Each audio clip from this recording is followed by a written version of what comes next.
আপনার যে life partner হবে বা আপনার যে ভালোবাসার মানুষ হবে, আপনি কি চাবেন? আপনি সবসময় চাবেন সে ভালো থাকুক। তার মধ্যে যতগুলো ভালোবাসাটা মানে কি? ভালোবাসাটা মানে হচ্ছে আম ২ টা পার্সনের মধ্যে কিন্তু ব্যালেন্স ক্রিয়েট করা। হ্যাঁ? জীবনসঙ্গী কি করে? ২ টা ব্যক্তি তাদের নিজেদের মধ্যে ব্যালেন্স করে।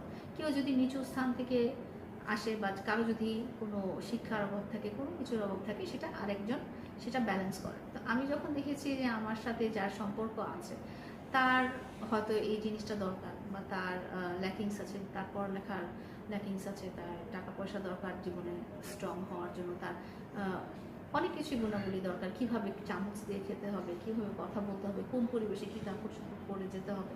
তো এই জিনিসগুলো কিন্তু আমি ব্যালেন্স করার চেষ্টা করেছি এবং আপনি আপনার জীবনসঙ্গীকে অবশ্যই টাকা পয়সা, ফিন্যান্সিয়ালি, সামাজিকভাবে সবভাবেই সাপোর্ট করবেন।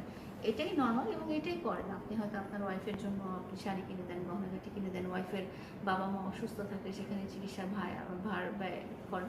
সেটা খুব নরমাল এবং সেটা আমি করেছি যেহেতু তার ছিল না। তার যদি থাকতো তাহলে আমার করতে হতো না। তাহলে তারটা সে করতে পারতো, আমারটা আমি করে ফেলতাম।